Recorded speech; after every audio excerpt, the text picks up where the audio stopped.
আজকে প্রায় 12 থেকে 13 দিন হবে আমরা জাপানে আসছি 23 তারিখে।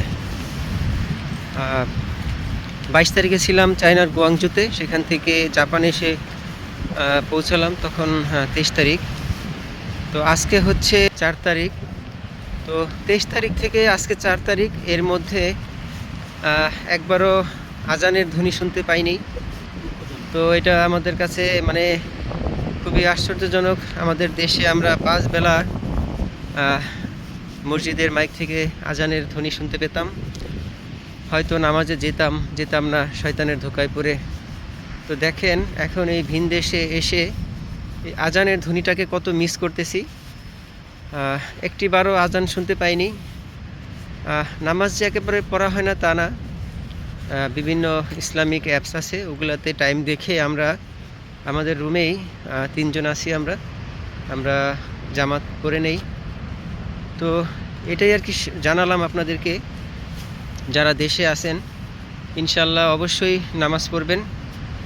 যখনই আজান হবে নামাজ পড়ার জন্য ঘর থেকে বের হয়ে যাবেন, নামাজ পড়বেন। দেখেন আমরা এখন এখানে এসে এই জিনিসটা কত অনুভব করতেছি যে নামাজ পড়ার জন্য কোথাও যেতেও পারছি না, আজানও শুনতে পাচ্ছি না, মনে হয় অন্য একটা গ্রহে এসে আমরা পড়েছি।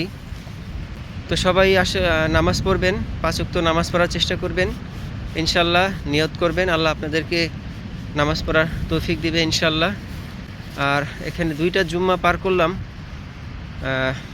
জুম্মার নামাজও পড়তে পারি নাই।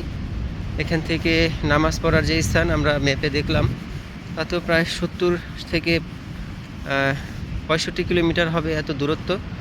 তো সেখানে গিয়েও আমাদেরকে জুম্মার নামাজ পড়া সম্ভব হয়নি। এই গত শুক্রবার আমরা রুমের মধ্যেই জোহরের নামাজ আদায় করে নিয়েছি ইনশাল্লাহ। সামনের জুম্মা চেষ্টা করব যে কোনোভাবেই হোক মসজিদে গিয়ে জুম্মা আদায় করার জন্য। আমাদের জন্য দোয়া করবেন, আর আপনারা অবশ্যই নামাজ আদায় করবেন। এই যে আমার সাথে আছে মিরাজ ভাই।